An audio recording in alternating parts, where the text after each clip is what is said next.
ஆண்டவருடைய பரிசுத்த நாமத்துக்கு துதியும் கனமும் மகிமையும் உண்டாவதாக. தலைகளை தாழ்த்தி ஜெபம் பண்ணுவோம். எங்கள் அன்பின் பரலோக பிதாவே, இந்த ஆராதனை நீங்கள் ஆசீர்வதிங்க, கூடவே இருந்தீங்க. இப்பொழுதும் இந்த தியான வேலையை நீங்கள் ஆசீர்வதித்தாங்க. அடியனை மறைத்துக்கொள்ளுங்க, அடியனை பலவீனத்தை மூடி மறைத்துக்கொள்ளுங்க. உம்முடைய பலன் வெளிப்படுவதாக. பலவீனத்தில் என் பலன் பூர்ணமாய் விளங்கும் என்ற உம்முடைய வார்த்தையின் மகிமை காணப்படும்படியாய் என்னை நீங்கள் அபிஷேகம்படியாக ஜெபிக்கிறோம். இப்பொழுதும் ஆண்டவரே, வசனங்களை கேட்டு வார்த்தைகளை கேட்டு உம்முடைய வார்த்தை என்று விசுவாசித்து உமக்கு கொடுக்குற மரியாதை முதலிடம் ஆண்டவரே வார்த்தைக்கு கொடுத்து அதை ஏற்றுக்கொண்டு கீழ்ப்படிந்து அதனால் கிடைக்கக்கூடிய எல்லா ஆசீர்வாதங்களையும் பெற்றுக்கொள்ள உம்முடைய பிள்ளைக்கு நீங்கள் அனுக்கிரகம் பண்ணுங்க. அடியனை மூடி மறைத்துக் கொள்ளுங்க. இயேசு கிறிஸ்துவின் நாமத்தில் செபிக்கிறோம் ஜீவனுள்ள நல்ல பிதாவே, ஆமேன் ஆமேன். ஹல்லேலூயா. ஆண்டவருடைய பரிசுத்த நாமத்துக்கு மிகவும் உண்டாதாக. செய்திக்கு போவதற்கு முன்பாக சில காரியங்களை சொல்லி நான் கடந்து போக ஆசைப்படுகிறேன். ஹல்லேலூயா, ஸ்தோத்திரம். ஆகவே பிரியமானவர்களே, கர்த்தர் நல்லவர். அவர் இம்மட்டும் நம்மளை ஏந்தி தாங்கி சுமந்து தப்புவித்து பாதுகாத்து வழிநடத்தி வருகிறார். குறிப்பாக நைட் ஷிஃப்ட் பார்த்துட்டு ஃபஸ்ட்டு டேயில் தூக்கம் ஒழுங்காக வராது. அதனால் பலகீனம் கொஞ்சம் கூட தான் இருக்கும். ஆனாலும் கர்த்தருடைய பலன் என்னை பலப்படுத்துவதற்காக நான் ஆண்டவரை ஸ்தோத்தரிக்கிறேன். ஹல்லேலூயா.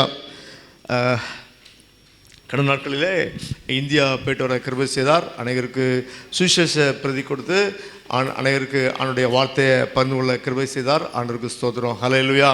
ஏற்கனவே சொன்னபடி நம்முடைய புதிய ஆலய கட்டுமானம் கொடுக்க வேண்டிய தொகை இதுவரைக்கும் போயிட்டுருக்குது. நிறைய பழைய சேம்பிலிருந்து கொடுக்குறோம். ஆனாலும் கூட ஏற்ற விலையில் எப்படி ஆண்டவர் புதிய ஆலயத்தை கட்டினார் என்று பார்க்கும்போது அவர் தன்னுடைய ஜனங்கள்கிட்ட புதிய ஆலயத்தை கட்டும்போது அவர் 2வது ஆலயத்தை கட்டும்போது அவர் நினைவுபடுத்துகிறார். ஹல்லேலூயா. தசம பாகம் எனக்கு உரியது, அதை நீங்கள் கொடுக்க வேண்டும் என்று கேட்கிறார். அது ஆலயத்துக்கு உரியது, எனக்கு உரியது, அது ஆலயத்துக்கு கொடுக்கணும் அப்படின்னு சொல்லி ஆண்டவர் சொல்கிறத பார்க்குறோம். ஆகவே அதுக்காக ஜெபம் பண்ணுங்க.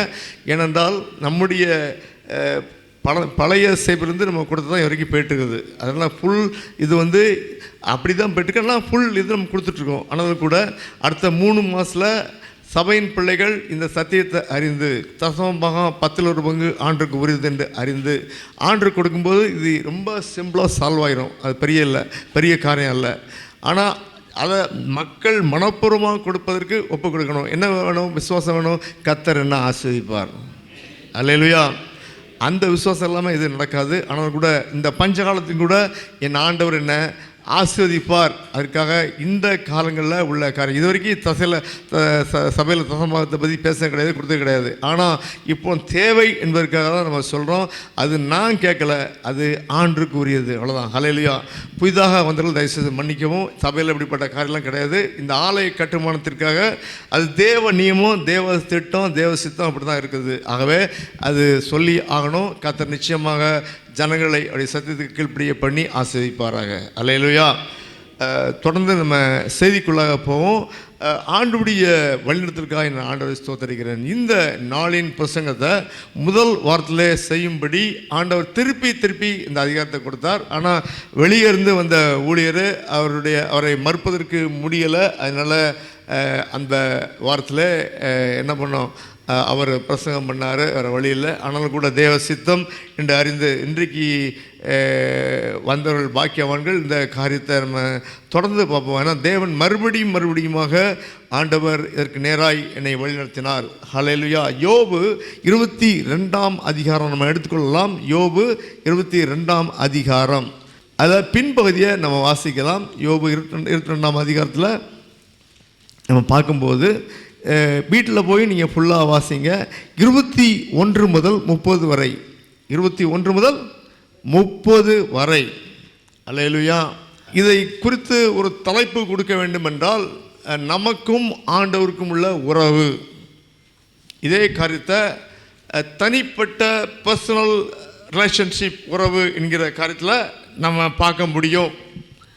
எப்படி நம்ம ஆண்டவர்களோடு கூட ஒரு நல்ல ஐக்கியம், ஒரு ரிலேஷன்ஷிப் மெயின்டைன் பண்ண வேண்டும், மெயின்டைன் பண்ணால் என்ன ஆசீர்வாதம் அப்படின்ற ஒரு காரியத்தை அங்கு தோமானியனான எலிப்பாஸ், அதாவது யோபுடைய ஒரு ஃப்ரெண்டு, அந்த ஃப்ரெண்டு என்ன நோக்கில் சொல்கிறார் அப்படின்னா, யோபு சரியில்லை, அவர் சரிப்பட வேண்டும் என்கிற நோக்கத்தில் சொல்கிறாரு. ஆனால் யோபு அப்படி கிடையாது. ஆனாலும் கூட இதில் எந்த சத்தியத்தை நம்ம அறிந்து கொள்ள முடியும்? நமக்கும் ஆண்டவருக்கும் உள்ள ஒரு ரிலேஷன்ஷிப் எப்படி இருக்க வேண்டும் என்று சொல்லி நாம் இதிலிருந்து நம்ம புரிந்து கொள்ள முடியும். ஹல்லேலூயா. ஆகவே ஆவியானவர் தொடர்ந்து நமக்கு போதிப்பாராக. 21 வசனம், நீர் அவரோட பழகி சமாதானமாயிரும். நீர் யாரு? யோபுவே அல்லது மக்களே, அவரோட தேவத்தோடு இயேசு கிறிஸ்துவோடு பழகி சமாதானமாயிரும். அல்லேலூயா. ரொம்ப ஆச்சரியமாக இருக்கும். நம்ம பார்த்தோன்னா இன்றைக்கு அநேக இன்னைக்கு கூட சிஸ்டர் திருமண கருத்தை சொன்னாங்க. அநேக திருமண உறவுகள் அவங்க பேச்சுவார்த்தை நடத்தி திருமணம் முடிவிற்குள்ளாகவே அவளுக்குள்ள மனஸ்தாபம் பிரிகிற காரியத்தெல்லாம் பார்க்க முடியும். அல்லேலூயா. அப்படியெல்லாம் வராதபடி காத்துக்கொள்வாராக. குறிப்பாக ஒரு மணமகன் நிச்சயதார்த்தம் பணியாகிவிட்டது. அதுக்கு பிறகு அவங்க பேச ஆரம்பித்தாங்க. அவங்க பழகிறாங்கன்னு வச்சுங்களேன். என்ன காரியத்தில் போய் முடியுது? அங்கே அந்த பெண் தன் அமெரிக்காவுக்கு போய் வேலை பார்க்க வேண்டும் என்கிற ஒரு வாஞ்சையை வெளிப்படுத்துகிறார். இதை கேட்ட அந்த மகனுக்கு நீ அமெரிக்காலாம் போகக்கூடாது என்கிற ஒரு காரியத்தை வலியுறுத்துகிறார். இதெல்லாம் மேரேஜ்லாம் ஃபிக்ஸ் பண்ணி மேரேஜ் டேட்டும் கொடுத்தாச்சு. அந்த மணமகள் அப்பாட்ட போய் சொன்னால், தயவு செய்து இந்த மேரேஜை நிறுத்துங்க, ஏன்னா எனக்கும் அவருக்கு ஒத்து வராது. அது எப்படி? ஊரெல்லாம் பத்திரிக்கை கொடுத்தாச்சு, எப்படி நிறுத்த முடியும் என்று கேட்ட பொழுது அந்த மணமகள் சொன்னால், நீங்கள் இப்போது நிறுத்தலை அப்படின்னா திருமணம் ஆகி நாங்கள் பிரியும்போது இன்னும் பெரிய கஷ்டமாக இருக்குன்னு சொன்ன பொழுது அந்த காரியத்தில் திருமணம் அன்னைக்கு இல்லை என்று சொல்லி திருப்பி போகிற காரியத்தை பார்க்க முடிந்தது. ஆகவே பிரியமானவர்களே, இந்த பழகுதல், சமாதானமாக இருத்தல் என்பது ரொம்ப ரொம்ப முக்கியமான காரியம். அதுவும் குறிப்பாக நமக்கும் ஆண்டவருக்கும் உள்ள இந்த காரியம் பழகி சமாதானமாக இருக்கிற ஒரு காரியம். அதனாலே உமக்கு நன்மை வரும். அதனால் கிடைக்கக்கூடிய ஆசீர்வாதங்களை நம்ம பார்க்க முடியும். இதே அடிப்படையில் எப்படி தனிப்பட்ட உறவு முறைகள், மற்ற ஃப்ரெண்ட்ஸு, வேலை ஸ்தலத்தில், அதே போல் கணவன் மனைவியோடைய உறவுகள் எப்படி அங்கு ஆண்டுடைய பார்வையில் இருக்க வேண்டும் என்று சொல்லி, ஏன்னா ஆண்டுக்கு ஒரு திட்டம் இருக்குது, ஒரு சித்தம் இருக்குது. ஒரு குடும்பம் பரிசுத்த குடும்பமாய் அது அப்படி திருமணத்தில் அது இணையப்பட்டு அது பரிசுத்த குடும்பமாய் வளர வேண்டும். பரிசுத்த ஜாதி என்று சொல்லக்கூடிய அந்த பரிசுத்த பிள்ளைகள் பிறந்து கூட அவங்க பரிசுத்தமாய் ஆண்டுடைய வார்த்தையின்படி நடக்கிற ஒரு காரியத்தை தேவன் விரும்புகிற ஒரு காரியத்தை நம்ம பார்க்குறோம். ஆகவே தேவனுடைய ஒரு எதிர்பார்ப்பு, ஒரு நியமம், அந்த காரியத்தெல்லாம் செயல்படுத்த இதற்கு ஆதாரமாய் இதை நம்ம வைத்துக்கொள்ள முடியும்.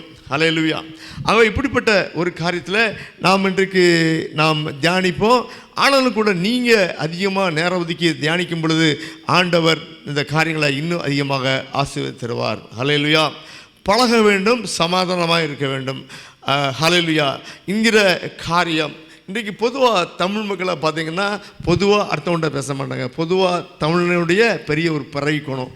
இதே அடுத்த ஸ்டேட்டு அடுத்த ஊருக்காரன் வந்தான்னா அவன்கிட்ட வாலண்டியராக போகிற ஒரு காரியம். இது பொதுவான தமிழருடைய ஒரு குணம். என்னுடைய தமிழ் வாத்தியாரை குறித்து ரொம்ப கிண்டல் அடிப்பார். எப்படி அப்படின்னா, நம்ம ஊருக்காரன்ட்ட தெரிஞ்சால்கிட்ட பேச மாட்டான். வெளியூர்லேருந்து ஒரு ஆள் வந்தால் திஸ் வே, அவனுக்கு வழிக்காகவே திஸ் வே அப்படின்னு சொல்லி அவர் கிண்டல் அடிப்பார். ஹல்லேலூயா. நான் என்ன சொல்ல வரேன் அப்படின்னா, பொதுவான மக்களுக்கு அடுத்த மக்கள் கூட ஒரு பேசணும், பழகணும் என்கிற அந்த ஆர்வம் பொதுவாக குறைவு.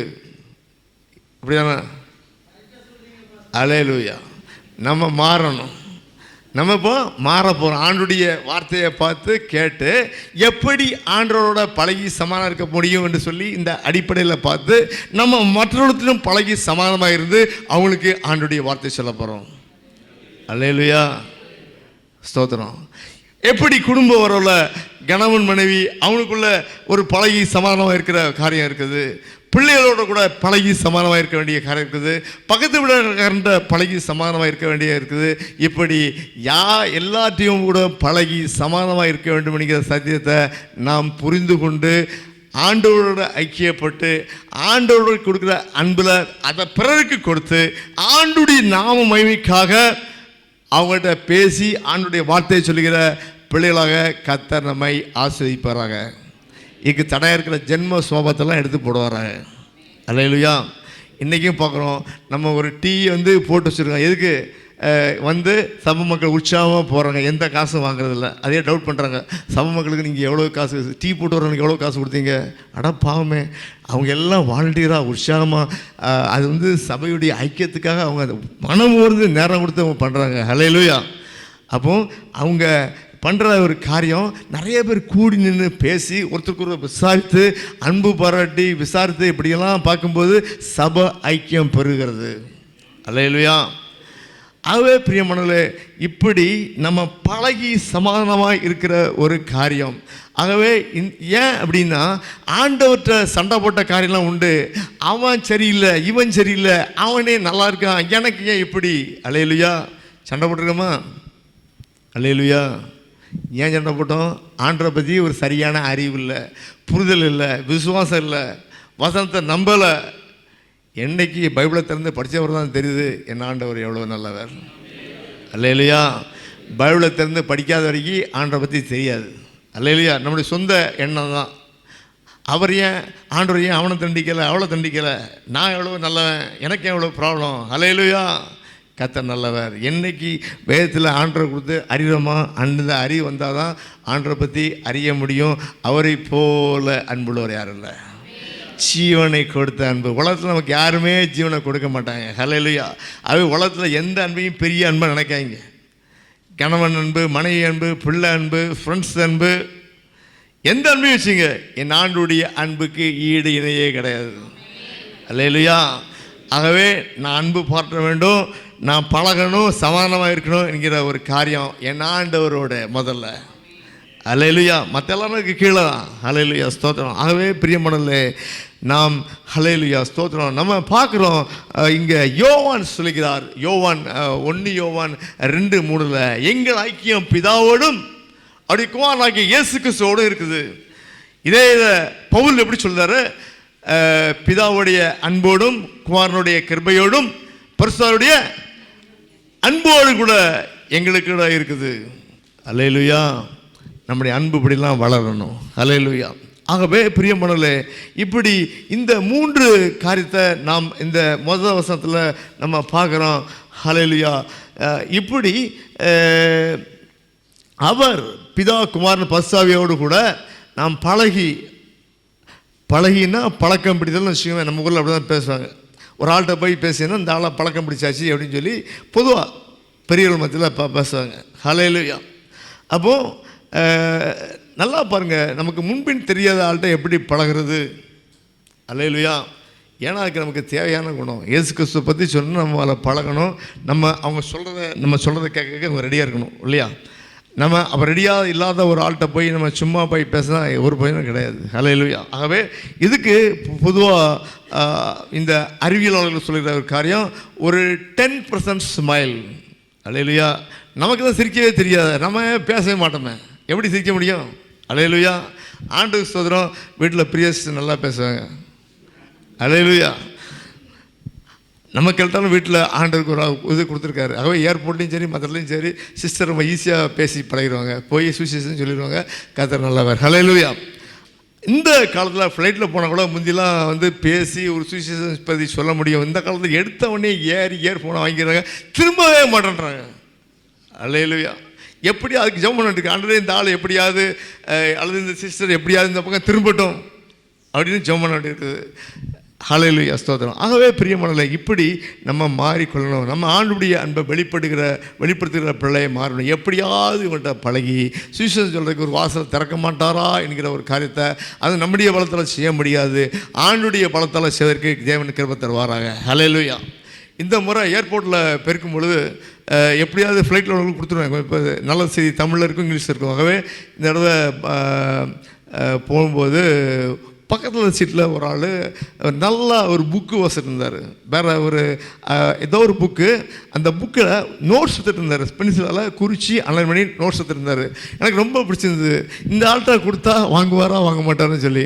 கடைசியில் அவர் அடுத்த சீட்டு கேப் இருக்குது, ஓரம் நான் அந்த ஓரம் அவர் அந்த ஓரம். ஆனாலும் கூட ஆண்டவரே அவர்கிட்ட கொடுக்கணும்னு சொல்லி ஜெபம் பண்ணிவிட்டு அவர் எழும்பினார். அப்போது இந்த எல்லா வண்டி நம்ம ஃப்ளைட்டு ஸ்டாப் பண்ண பிறகு அப்போ எல்லோரும் லட்சம் எடுத்து எழும்பி நிற்கும்போது நான் சொன்னேன், அவரை பார்த்து சொன்னேன், நீங்கள் ரொம்ப சின்சியராக நல்லா வாசிக்கிறீங்க என்ன சொன்ன, தேங்க்ஸ் அப்படின்னாரு.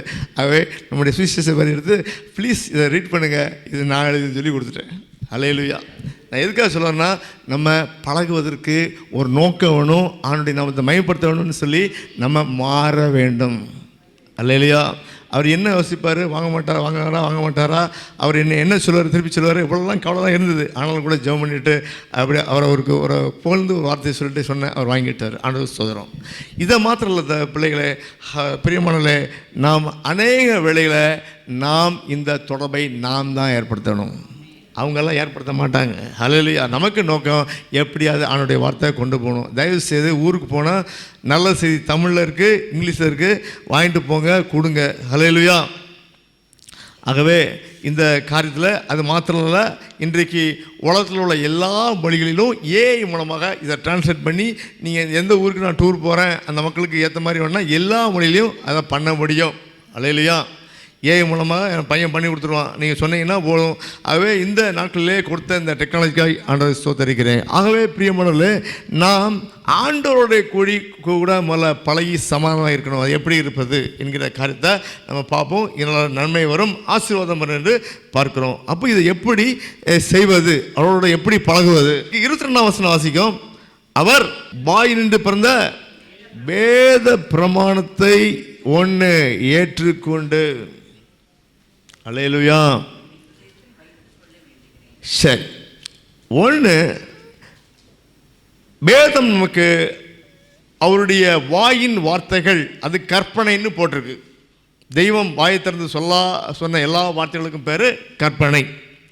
அந்த கற்பனைகள் அது மாத்திரமல்ல, நியமங்கள், ஒரு காரியத்தை எப்படி செய்யணும் என்கிற ஒரு காரியம், அதை எப்படி சென்ற அந்த பிரமாணம். உதாரணமாக, நீ உபவாசம் இருக்கும்போது எப்படி இருக்கணும், எதை செய்யணும், எதை செய்யக்கூடாது. உன் தலைக்கு எண்ணெய் பூசி, நீ உன் முகம் வாடலாக இல்லாதபடிக்கு நீ நார்மலாக இருந்து உன் உபவாசத்தை நிறைவேற்று. நீ உபவாசம் பண்ணும்போது நீ ரொம்ப டயர்டாக இருக்கிற மாதிரி அதெல்லாம் இப்போ வெளியே காட்டிக்கிட்டு நான் உபவாசம் சொல்லி உன்னைய காட்டுறது ஆண்டவருக்கு பிரியம் இல்லை. ஆலயில் இப்படி நிறையா காரியங்கள் இருக்குது. ஆலயத்துக்கு வரும்போது நீ எப்படி இருக்கணும், உன் நடை எப்படி இருக்கணும், உன் ட்ரெஸ் எப்படி இருக்கணும், எல்லாத்தையும் வேத பிரமாணங்களில் கொண்டு வந்துடலாம். ஹல்லேலூயா, ஸ்தோத்திரம். ஆகவே பிரியமானவர்களே, இப்படிப்பட்ட காரியத்தை மொத்தத்தில் ஆண்டவர் சொன்ன எல்லா வார்த்தைகளையும் நீ ஏற்றுக்கொண்டு, ஆண்டுடைய வார்த்தையை ஏற்றுக்கொள்ள வேணும்னா அதை நம்ம நம்பணும், முதல்ல விசுவாசிக்கணும். விசுவாசம்னா என்ன? இந்த பைபிளில் போட்டுக்கிறத நம்புறது தான் விசுவாசம். அல்லேலூயா. இதை பார்த்ததில்லை, இதில் சொல்லப்பட்ட காரியங்கள் நம்ம பார்த்ததில்லை. ஆனால் நம்முடைய வேதம் சொன்னபடி ஞானமானது அதன் பிள்ளைகளால் ஏற்றுக்கொள்ளப்படும். இந்த ஞானத்தை எந்த ஞானவானாகிய பிள்ளைகள் படிக்கும் பொழுது அவங்க ஏற்றுக்கொள்வார்கள். அல்லேலூயா. அப்போது இந்த வேத பிரமாணத்தை ஏற்றுக்கொண்டு, குறிப்பாக புதிய ஏற்பாட்டு காலத்தில் மத்தேயு, மார்க்கு, லூக்கா, யோவான் எடுத்து வாசித்து, குறிப்பாக அதை இயேசு கிறிஸ்துவின் வார்த்தையை அண்டர்லைன் பண்ணி அதை குறித்து சிந்தித்து, நான் இதுக்கு கீழ்ப்படிந்தனா இல்லையா என்று நீங்கள் ஆராய்ச்சி பார்த்து கீழ்ப்படிய ஒப்பு கொடுக்கும்போது அது பெரிய ஆசீர்வாதம். இது தேவனையும் அவருடைய ராஜ்யத்தையும் தேடுகிற ஒரு காரியத்தில் நம்ம கிரமமாக செய்கிற ஒரு காரியம். அல்லேலூயா. நீங்கள் பாருங்கள், அதை உண்மையாக சின்சியராக பண்ணால் அது முடிவிற்குள்ளாக நிச்சயமாக உங்கள் வாழ்க்கையில் ஒரு பெரிய அதிசயம் நடக்கும், அற்புதம் நடக்கும். இது என்னுடைய வார்த்தை இல்லை. ஏன்னா தேவனை தேடுவதற்கு ஒரு நன்மையும் குறைவுபடாது. அதை கிரமமாக நிறைவேற்றுகிற ஒரு காரியம். இப்படி நம்ம ஆண்டுடைய வார்த்தையை தேடி அதை நம்பி ஏற்றுக்கொள்ளும்போது, அல்லேலூயா, அது மாத்திரமல்ல, அதை அடுத்த காரியம், வார்த்தைகளை உம்முடைய இருதயத்தில் வைத்து கொள்ள வேண்டுகிறேன். இது சொல்கிறான், இருதயத்தில் வசனத்தை வச்சேன் அப்படின்னா ரொம்ப ஆச்சரியமாக இருக்குது. வசனம் அநேக முறை வெளியே வர பார்க்குது. சூழ்நிலைகள், போராட்டங்கள், நம்முடைய பலகீனங்கள், சோர்வுகள், அநேக காரியங்கள் அந்த வசனம் வெளியே வர பார்க்குது. தாவீது சொல்கிறான், என் வசனத்தை வைத்தேன், எப்படி ஆகிடும், இது வானத்தையும் பூமியும் படைத்த ஆண்டவருடைய வார்த்தை. ஆகவே அது முதன்மைப்படுத்தி மேன்மைப்படுத்தி அதை வைக்கிற காரியத்தை அவன் சொல்வதை பார்க்கிறோம். ஆகவே பிரியமானவர்களே, இப்படி ஆண்டுடைய வார்த்தையை வைத்துக் கொள்ளும் பொழுது, ஆண்டுடைய வார்த்தைக்கு முதலிடம் கொடுக்கும்போது, முக்கியத்துவப்படுத்தும் போது வேதம் தெளிவாக சொல்லுது, அவர் சகல பிரஸ்தாபத்தை பார்க்கிறோம் தம்முடைய வார்த்தையை முக்கியப்படுத்தியிருக்கிறார், முதன்மைப்படுத்தியிருக்கிறார். அப்போ இயேசு கிறிஸ்து என்ன சொல்றாங்க, தேவன் என்ன சொல்றாங்க, அவர் தம்முடைய வார்த்தையை முக்கியப்படுத்தியிருக்கிறார். சகல பிரஸ்தாபத்தை பார்க்கணும், அவருடைய வார்த்தை தான் முக்கியம், முதன்மை என்கிற ஒரு காரியம், அதுக்கு மதிப்பு கொடுக்க வேண்டும் என்கிற ஒரு காரியத்தை அவர் முதன்மைப்படுத்தினபடினாலே நம்ம அதை செய்துதான் ஆக வேண்டும். இருதயத்தில் வைத்து வைக்கணும், அதை மறந்துட்டேன்னு சொல்லக்கூடாது. அநேக கட்டளைகளை நாம் தாவீதை போல பிரமாணங்களை மனதில் வைத்துக்கொள்ளும் பொழுது நாம் அதை செயல்படுத்த முடியும், கீழ்ப்படிய முடியும். அப்போ நமக்கு மனசில் நனவு இல்லாமல் இருந்ததுன்னா எப்படி ஆவியானவர் நம்ம மனசில் இல்லை இருக்கிறத ஞாபகப்படுத்த முடியுமா? நமக்கு ஆண்டவர் இப்படி அந்த மனசுக்குள்ளே வைக்க பிரயாசப்படும் போது ஆவியானவர் நம்முடைய இருதயமாகிய பலகையில எழுதுவார். கேள்வி எல்லாம் சொல்லமா, நமக்கு ஒரு ஆர்வம் இருக்குது, இந்த ஆண்டுடைய வசனம் என் இருதயத்தில் மனப்பூர்வமாக ஞாபகத்தில் இருக்கணும் என்று சொல்லி நம்ம விரும்புகிறோம், வாஞ்சிக்கிறோம். இதை பார்க்குற ஆவியானவர் அந்த மறக்காதபடிக்கு, அந்த வார்த்தைகள் மேலே செயல்படும்படிக்கு தம்முடைய வார்த்தையை நம்முடைய இருதயமாகிய பலகையில் அவர் எழுதுகிறார். ஹல்லேலூயா. இதைத்தான் புதிய உடன்படிக்கையின் ரகசியம் என்றும் புதிய உடன்படிக்கையின் அந்த உடன்படிக்கை என்றும் நம்ம எரேமியால வாசிக்கிறோம். ஹல்லேலூயா. அந்த புதிய ஏற்பாட்டின் உடன்படிக்கையானது அவங்க பாவங்களை மன்னித்து, பாவங்கள் மன்னிக்கும்படியான வழியை இயேசு கிறிஸ்து மூலமாக உண்டாக்கி, யார் யார் இயேசு கிறிஸ்துவின் வார்த்தையை நம்பி அவரை ஏற்றுக்கொண்டு அவருடைய பிள்ளையாக மாறி ஹல்லேலூயா இப்படி நிலைத்திருக்காங்களோ அவங்க இருதயத்தில் ஆண்டவர் எழுதுகிறார். புதிய உடன்படிக்கையாக அவள் பாவங்களெல்லாம் மன்னித்து தம்முடைய ஜனங்களாக பிள்ளைகளாக அவர் மறுபடியுமாக ஏற்றுக்கொண்டார். ஹல்லேலூயா. ஆகவே பிரியமானவர்களே, இப்படி ஆண்டுடைய வார்த்தைக்கு முதலிடம் முக்கியம் கொடுக்குற ஒரு காரியத்தில் பெற்றோர்கள் தன்னுடைய பிள்ளைகளை இதுக்கு முக்கியத்துவம் கொடுத்து வளர்க்க வேண்டும். ஆனால் இன்றைக்கு இருக்கிற நிலைமையில் பார்க்கும் பொழுது பெற்றோர்கள் தன்னுடைய பிள்ளைகள் உயர் படிப்புக்கான காரியத்தை முதன்மைப்படுத்தி ஆண்டோருக்கான காரியத்தை குறைக்கிற காரியத்தை பார்க்குறோம். நம்முடைய சபையில் தொடர்ந்து ஆண்டுடைய வார்த்தை கொடுக்குற முக்கியத்துவம் கொடுத்து மற்ற லீவு நாட்கள்லையும் அவங்கள பயிற்றுவிக்கும்படியாக செயல்படுத்தும்படியான எடுக்கிற முயற்சிகளை கர்த்தர் ஆசீர்வதிக்கிறார். ஆண்டவர் சொல்கிறோம். ஆனால் உலகத்தில் பொதுவாக பார்க்கும் பொழுது தன்னுடைய பிள்ளைகள் உயர் கல்வி பெறுவதற்காக அதிக நேரம், அதிக பிரயாசம், அதிக முயற்சி நல்லது. ஆனால் முதல்ல ஆண்டுடைய வார்த்தை தான் முக்கியம் என்ற ஒரு காரியத்தை அதை முதல்ல செஞ்சால் தான் ஆண்டுடைய ஆசீர்வாதத்தில் இதை செய்ய முடியும் என்கிற ஒரு காரியத்தை புரிந்து கொள்ள வேண்டும். ஹல்லேலூயா. ஆகவே பிரியமானவர்களே, இப்படி இருதயத்தில் வைத்துக்கொள்ள நம்ம ஒப்பு கொடுக்க வேண்டும். அது மாத்திரமல்ல, இந்த தோமானியனாகிய எலிப்பாஸ் என்ன நினைக்கிறாரு, யோபு குற்றம் செய்தான், ஆகவே தான் அவனுக்கு தன்னை என்கிற ஒரு காரியத்தில் அதான் பேசுகிறாரு. நீர் சர்வ வல்லவரிடத்தில் மனம் திரும்பினால் திரும்ப கட்டப்படுவீர். அல்லேலூயா. அப்படின்னா மனம் திரும்புதெல்லாம் என்ன தெரியும், திரும்ப கட்டப்படுதெல்லாம் என்ன நமக்கு தெரியணும். சரியா? ஹல்லேலூயா. அப்போது இந்த மனம் திரும்புதல் என்கிற ஒரு காரியம் இயேசு கிறிஸ்து முதலில் உலகத்தில் வந்த பொழுது ஜனங்களை பார்த்து சொன்ன வார்த்தை. அல்லேலூயா. இப்படி மனசை திருப்பணும், உங்களுடைய சிந்தனையை திருப்பணும். மனசுன்னா சிந்தனை, உங்கள் சிந்தனையை ஆத்மா திருப்பணும். எதுக்கு நேராக திருப்பணும்? இயேசு கிறிஸ்துவை நோக்கி திருப்பணும், அவருடைய வார்த்தையை நோக்கி திருப்பணும். இயேசு கிறிஸ்து வார்த்தைக்கு செவி கொடுக்கும்படி, கீழ்க்கும்படிக்கு உங்கள் மனசை திருப்பணும். அல்லேலூயா. அது வேதம் சொல்லுது, முழு இதயத்தோடு திரும்ப வேண்டும்.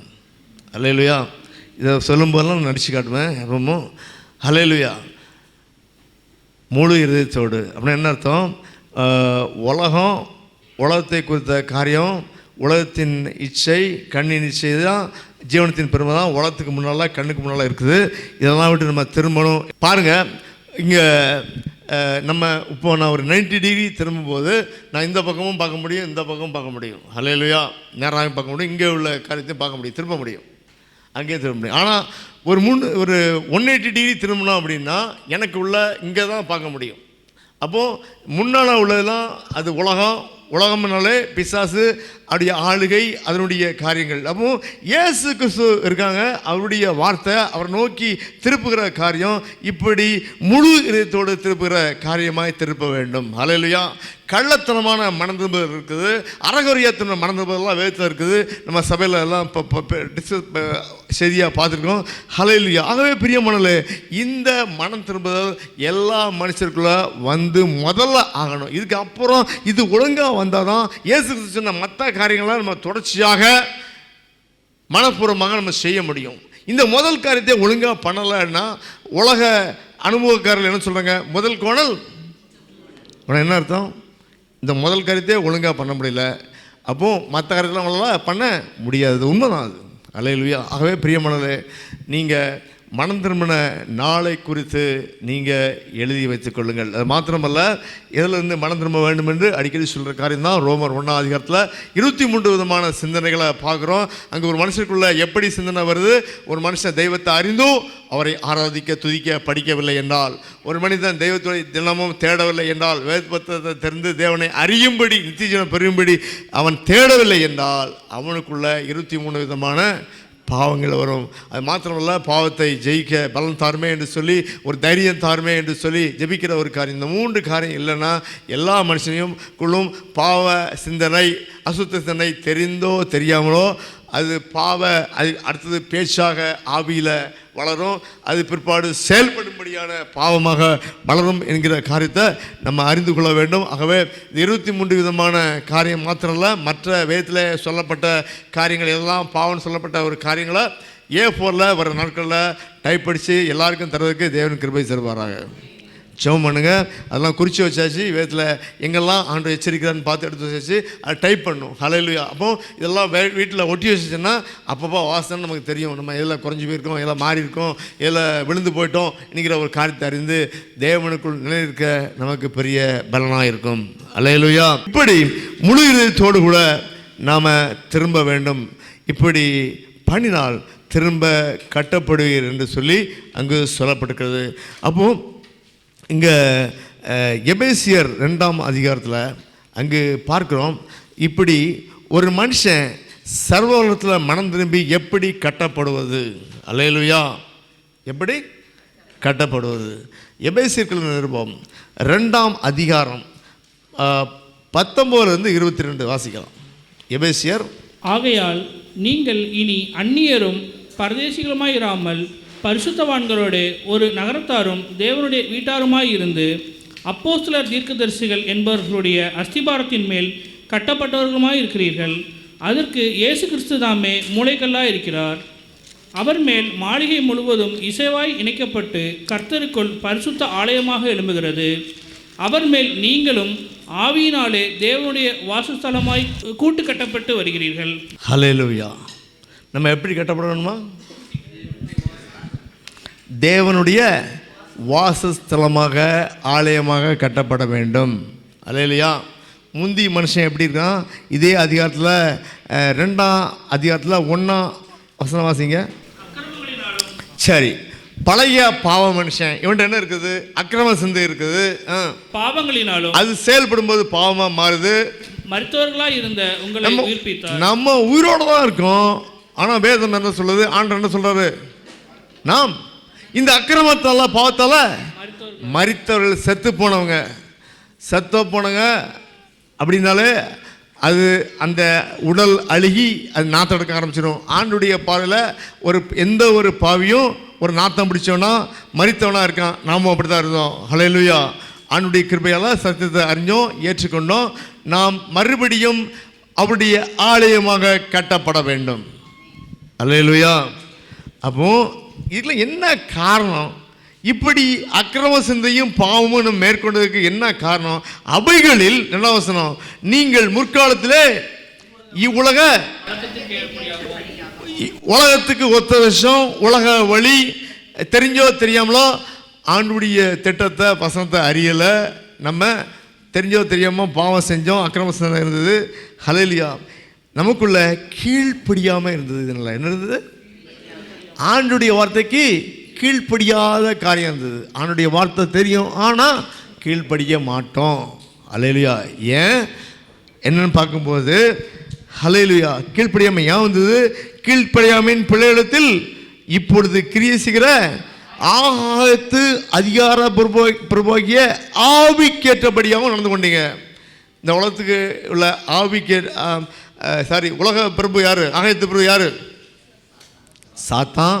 அவனுடைய 3 திட்டங்கள்: கண்ணிச்சையை கொண்டு வருவது, மாம்ச நிச்சயை கொண்டு வருவது, ஜீவனத்தின் பெருமையை கொண்டு வந்து எல்லாரையும் பிடிச்சு போட்டு இந்த 3 பிள்ளையும் தந்திரமாக மனுஷனுக்குள்ளே கொண்டு வந்து அவங்கள தன்னுடைய பிடியில் வச்சுக்கிட்டு கொண்டு கிரியை செய்கிற ஆகாயத்து அதிகார பிரபுவாகிய ஆவி கேட்டபடி. அப்போ நமக்குள்ளே என்ன ஆவி இருந்தது? பாவியாக இருக்கும்போது சொல்லுங்க, தெரிஞ்சோ தெரியாமலோ பிசாசு சாத்தானுடைய ஆவி இருந்தது.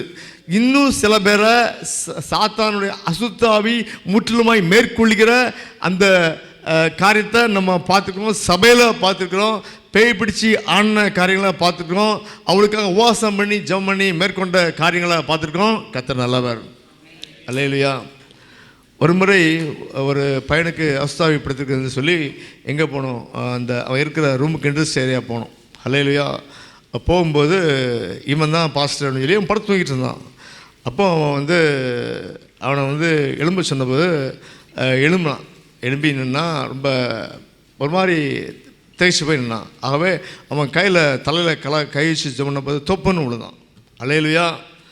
பரவாயில்ல, பேய் ஓடி போச்சு நினச்சான். இல்லை, அவன் அடுத்தது எங்களை அடிக்க வந்தான். சாதாரண அடி கிடையாது. கையில் பெப்சி பாட்டில் ஃபுல்லாக தண்ணி நிரம்பிருந்து அதை தூக்கி முதல்ல வந்தான். திருப்பாடி ஸ்டூல் எடுத்து அடிக்க வந்தான். அல்லேலூயா. பெரிய ஹீரோ மாதிரி இங்கே அங்கே தாண்டி எல்லாம் சரசரன்னு போச்சு. கர்த்தர் நல்லவர் காப்பாற்றினார். இவன் கீழே விழுந்த பையன் பேயெல்லாம் போச்சுன்னு இவன் இப்படி படிக்கான்னு சொல்லி, ஆனாலும் கூட நிறைய பேர் வந்தனால எல்லோரும் கூட அல்லேலூயா சொல்லி ஜெபம் பண்ணி அவனை பிடிச்சி கை காலில் பிடிச்சி ஜெபம் பண்ணோம். அல்லேலூயா. அவன் எல்லோரும் பிடிச்சி ஜெபம் பண்ணவொடனே ஒரு 7 நிமிஷத்தில் மறுபடியுமாக அந்த ஆவி போயிட்டு அவன் அமர்ந்து சாதாரணமாக பேச ஆரம்பித்தான். அல்லேலூயா. கர்த்தர் நல்லவர். அப்போ சில பேர்ட்ட இந்த அசுத்தாவை முழுதுமாக ஆட்கொள்ளும்போது அந்த அந்த ஆவியின் கிரியை, அசுத்தாவின் கிரியை நம்ம பார்க்க முடியுது. ஹல்லேலூயா. சொன்னாங்க, இந்த பையனுடைய பின் வீட்டில் இருக்கிற ஆட்கள் இவனுக்கு செய்வன வச்சுட்டாங்க இலங்கையில். ஏன்னா அந்த வீட்டு பிள்ளைய விரும்பினபடினால அந்த வீட்டார் இந்த பையனுக்கு அந்த செய்வன வச்சாங்கன்னு சொல்லி. ஹல்லேலூயா. இப்படிப்பட்ட காரியங்கள் அது முழுவதுமாக ஆட்கொள்கிற ஒரு காரியம். ஆனாலும் கூட நம்ம பழைய பாவன்ஸாக இருக்கும் பொழுது அறிஞ்சோ அறியாமலையோ உலக மக்கள்லாம் இதான் பார்க்குறாங்க. போகிற வழியில் நானும் போகிறேன் என்று சொல்லி ஹல்லேலூயா. கண்ணிச்சை பாவம்னு சொல்லி போட்டிருக்குது. என்னைக்கு இதை அறிஞ்சோமோ அன்னைக்கு சினிமா படம் பார்க்க விட்டாச்சு, டிவி சீரியல் பார்க்க விட்டாச்சு. ஹல்லேலூயா. இப்படி ஆண்டுடைய வார்த்தையை கேட்டு மனம் திரும்புகிற காரியம் நமக்கு முதல்ல அவசியம். ஹல்லேலூயா. இப்படிப்பட்ட காரியத்தில் நம்ம மாற்றிக்கொள்ளும் பொழுது நிச்சயமாகவே நமக்கு தேவனுடைய ஆசீர்வாதம் உன்னதத்திலிருந்து வரும். வேதம் சொல்லுகிறது, அவர் அதனுடைய வேதனையை கூட்டார். அல்லேலூயா. நிறைய ஆசீர்வாதம் உலகப்பரமான ஆசீர்வாதங்களை பெற்றுக்கொள்ளலாம். போய் சொல்லி லஞ்சம் வாங்கி அதுவும் ஆசீர்வாதம் தான். ஹல்லேலூயா. அதில் வேதனை பெருகும். பிடிக்கப்படுவோம். அந்த சந்ததி அந்த பாவத்தினால அழிகிற காரியங்களை நம்ம பார்க்க முடியும். ஆனால் கர்த்தருடைய ஆசீர்வாதம், கர்த்தருடைய வார்த்தைக்கு நம்ம கீழ்ப்படியனால நமக்கு கிடைக்கிற ஆசீர்வாதம் நமக்கு மெய் சமாதானம், சந்தோஷம், விடுதலை நிச்சயமாக இருக்கும். நாம் கூப்பிடும் பொழுது, ஜெபிக்கும் பொழுது பதில் கொடுக்குற ஆண்டவர் இல்லை. அப்படி அந்த ஒரு காரியத்தை நம்ம பார்க்குறோம். முந்தி பாவியாக இருந்தோம், இப்போ ஆண்டவருக்கு இயேசு கிறிஸ்துவை ஏற்றுக்கொண்டோம், மனம் திரும்பி இருக்கிறோம், ஆண்டவரை நோக்கி திருப்பி இருக்கிறோம். ஆண்டவருக்கு பிரியமில்லாத காரியங்களை விட்டு பிரியமான காரியங்களுக்காக நம்ம மனசை திருப்பி இருக்கிறோம். ஹல்லேலூயா. அதுபடி நடக்கிறோம். ஆண்டவருக்கு நம்ம மேல ஒரு பிரியம் உண்டாகிறது. பிரியமானவனே, பிரியமானவளே, என் மகனே, என் மகளே என்று ஆண்டவர் நம்மை கூப்பிடுகிறார். அல்லேலூயா. ஆகவே இப்படி நம்ம உலக பிரகாரமான வாழ்க்கையில் கீழ்ப்படியாமையில வளர்ந்து வந்தோம். ஆகத்து அதிகாரப்பூர்வ மேலே கிரியை செஞ்சான். அவன் தான் நம்மளை ஆளுகை செய்து கொண்டிருந்தான். இப்போ பரிசுத்த ஆவியானவர் நம்மை இயேசு கிறிஸ்துவின் வார்த்தையை கொண்டு ஆளும்படியாக நாம் கட்டப்பட வேண்டும். ஆண்டுடைய வார்த்தையை கொண்டு கட்டப்பட வேண்டும். இயேசு கிறிஸ்துவின் வார்த்தை கொண்டு கட்டப்பட வேண்டும். அல்லேலூயா. 3 காரியம்: அன்பு, விசுவாசம், நம்பிக்கை. இந்த 3 கொண்டும் ஆண்டுடைய ஆலயம் கட்டப்பட வேண்டும். அது பார்ப்போம், அடுத்த வாரம் தொடர்ந்து பார்ப்போம். அப்போது ஆண்டவருடைய வார்த்தையை நம்ம விசுவாசிக்கிறோம், அதை அன்போடு ஏற்றுக்கொள்கிறோம், நம்பிக்கை வைக்கிறோம். ஹல்லேலூயா. நமக்கு எத்தனையோ போராட்டங்கள் வருது, நம்ம நம்பிக்கை வைக்கிறோம், என் ஆண்டவர் விடுவிப்பார். சரி, நம்பிக்கைக்கு ஒரு உதாரணம் பார்ப்போமா? ஒரு சின்ன பிள்ளை இருக்குது. அந்த பிள்ளைய வந்து அவங்க அப்பாவோ அம்மாவோ என்ன பண்ணுறாங்க, இப்படி தூக்கி போடுறாங்க. ஹல்லேலூயா. அந்த பிள்ளை யோசிக்குமா, நான் விழ போகிறேன்னு சொல்லி? அது விழக்கூடிய நிலைமை தான். ஆனால் அதுக்கு ஒரு நம்பிக்கை உண்டு. என்ன உண்டு? எங்கள் அப்பா எங்கள் அம்மா என்னை பிடிச்சிருவாங்க. அது சிரிக்கும். ஹல்லேலூயா. நம்முடைய ஆவிக்குரிய வாழ்க்கையும் அப்படி தான் வரணும். நம்முடைய முடிவு ஆண்டவர் அநேக வேளையில் நம்மை சோதனைக்கு அனுமதித்தார்னா அப்படி தூக்கி போகிற மாதிரி தான் இருக்கும். ஹல்லேலூயா. என் ஆண்டவர் பிடிச்சு கொள்வார். இதான் நம்பிக்கை. ஹல்லேலூயா. ஒரு கிராமத்தில் மலைக்காக ஜெபம் பண்ண போனாங்க. ஹல்லேலூயா, ஸ்தோத்திரம். ஒரே ஒரு பையன் மட்டும் என்ன பண்ணான், குடை தூக்கிட்டு வந்தான். ஹல்லேலூயா. ஏன் அப்படின்னா மழை வந்தது. அவன் விசுவாசத்தோடு கொடையை கொண்டு போனான். ஹல்லேலூயா. ஆகவே பிரியமானவர்களே, இன்றைக்கு இப்படிப்பட்ட விசுவாசம் சிறுபிள்ளையை போல நம்ம ஆண்டவரை ஏற்றுக்கொள்ள வேண்டும். ஆண்டுடைய வார்த்தையை ஏற்றுக்கொள்ள வேணும். விசுவாசித்தால் தேவ மகிமை காண்பார். அப்போ விசுவாசம் தேவை, அன்பு தேவை, நம்பிக்கை தேவை. இதை கொண்டு ஆண்டுடைய வார்த்தையில் இதெல்லாம் அப்ளை பண்ணி ஆண்டவர் வாசம் பண்ணுகிற ஆலயமாய் கட்டப்பட வேண்டும். அல்லேலூயா. இப்படி நம்ம ஒப்பு கொடுக்கும்போது இந்த ஆசீர்வாதங்கள் தொடர்ந்து பார்ப்போம் அடுத்த மெசேஜில். நீங்களும் வீட்டில் போய் வாசிங்க. இந்த யோபு 22ஆம் அதிகாரம் 21 முதல் 30 வரைக்கும் நீங்களும் வாசிங்க. ஆவியானவர் உங்களுக்கு நல்லா இன்னும் போதிப்பார், உங்களை உணர்த்துவிப்பார். நீங்கள் உங்களை ஒப்பு கொடுங்க, கர்த்தர் பெரிய காரியங்களை செய்வார். அல்லேலூயா. நம்ம எல்லோரும் ஜெபம் பண்ணுவோமா? எங்கள் அன்பின் பரலோக பிதாவே, நன்றியோடு உம்மை ஸ்தோத்தரிக்கணும் தாப்பனே. இப்பொழுதும் ஆண்டவரே, இந்த ஆராதனையிலே எங்களோடு கூட இருந்தீங்க. அடியனுடைய பலவீனத்தில் கூட ஆண்டவரே நீங்கள் மகிமைப்பட்டீங்க. உங்களுக்கு ஸ்தோத்திரம் தாப்பனே. இப்பொழுதும் ஆண்டவரே, இந்த யோபுக்கு எப்படி ஆண்டவரே அவருடைய நண்பன் சொன்னாலும் அந்த சத்தியம் உம்முடைய சத்தியம் வெளிப்பட்டது. இதே சத்தியத்தை நாங்கள் உம்மிடத்தில் அன்பு கூற ஒரு ஃப்ரெண்ட்ஷிப்பு உண்டாக்கி கொண்ட, ஒரு ஐக்கியம் உண்டாக்கி கொண்ட, உலக மக்கள் மத்தியில் இந்த ஐக்கியத்தை உண்டு பண்ணிக்கொள்ள, உம்மோட ஐக்கியத்தை உண்டு பண்ணிக்கொள்ள, குடும்பத்தில் ஆண்டவரே இந்த ஐக்கியத்தை உண்டு பண்ணிக்கொள்ள, நாங்கள் படத்தில் ஐக்கியத்தை உண்டு பண்ணி அவருக்கு சுவிசேஷம் சொல்ல, இந்த காரியங்களை நீங்கள் எங்களுக்கு ஆசீர்வதித்து தாங்க. நாங்கள் வசனத்தை கேட்கலாக மாத்திரம் அல்ல, அதன்படி நடக்கிற நல்ல பிள்ளைகளாக, அவருக்கு பிரியமான பிள்ளைகளாக எங்களை மாற்றுங்க. இப்படி தயவு எங்களோடு கூட இருப்பதாக இதில் சொல்லப்பட்ட எல்லா ஆசீர்வாதங்களும் உரிய பிள்ளைகளாக எங்களை மாற்றுங்க. ஆண்டவரே, பிள்ளைகள் வீட்டில் போய் இந்த வசனத்தை வாசிக்கும் பொழுது ஆவியானவர் இன்னும் பேசி அவளுக்கு உணர்த்தி திருத்தி ஆண்டவர்களை பலப்படுத்துங்க. கர்த்தர் பெரிய காரியங்களை செய்யுங்க. பிரியாத நேசர் எங்களோடு கூட இருங்க. ஆண்டவரே, நாங்கள் ஸ்தோத்திரம் தகப்பனே, சாத்தானுடைய அசுத்தாவுடைய ஆளுகையில் தெரிஞ்சோ தெரியாமல் இருந்த பழைய பாவமனுஷனாக இருந்தோம். இப்பொழுதோ நாங்கள் கட்டப்படும்படியான காரியங்களை உம்முடைய வார்த்தை கொண்டு கட்டப்பட, புது மனுஷனாக கட்டப்பட, கிறிஸ்து இயேசுவுக்குள் புதிய மனுஷனாக கட்டப்பட நீங்கள் இந்த சத்தியத்தை ஒரு நாட்கள் எங்களுக்கு சொல்லித்தரும்படியாக ஜெபிக்கிறோம். அது செயல்படுத்த நாங்கள் எப்படியும் உங்களுக்கு பிரியமான அன்பான பிள்ளைகளாக எங்களை பார்த்து பிரியமான மகளே, பிரியமான மகனே என்று சொல்லும்படியான ஒரு பாத்திரமாக நீங்கள் எங்களை மாற்றுங்க. அப்படி தயவுள்ள கரங்கள் இருப்பதாக துதிகணமே எல்லாத்தையும் முக்கிய சேர்த்துக்கிறோம். கர்த்தர் பெரிய காரியங்களை செய்வீராக, ஆசீர்வதிப்பீராக. உங்களோடு கூட உண்மையான அன்பு பாராட்ட, ஐக்கியம் பாராட்ட கிருபைத்தாங்க. இயேசு கிறிஸ்துவின் நாமத்தில் ஜெபிக்கிறோம் ஜீவனுள்ள நல்ல பிதாவே, ஆமென். என் ஆத்துமாவே கர்த்தரை ஸ்தோத்திரி, என் முழு உள்ளமையுடைய பரிசுத்த நாமத்தை ஸ்தோத்திரி. என் ஆத்துமாவே கர்த்தரை ஸ்தோத்திரி, கர்த்தர் செய்த செலவாகளை மறவாதே. ஆமென். அல்லேலூயா. ஆசீர்வாதம். பிதாவாகிய தேவனுடைய அன்பும் அவருடைய குமாரனாகிய இயேசு கிறிஸ்துவின் கிருபையும் பரிசுத்த ஆவியானவரின் அந்யோன்ய ஐக்கியமும் நம் அனைவரோடு கூட இன்றைக்கி ஆண்டுடைய வார்த்தை கேட்டு இன்னும் எனக்கும் ஆண்டவருக்கும் உள்ள ரிலேஷன்ஷிப்பு இன்னும் கூட வேண்டும் என்று வாஞ்சித்து ஒப்பு கொடுத்த ஒவ்வொரு பிள்ளையோடு கூட உங்களுடைய நாமப்படும்படி எப்பொழுதும் இருப்பதாக. அல்லேலூயா. ஆமென்.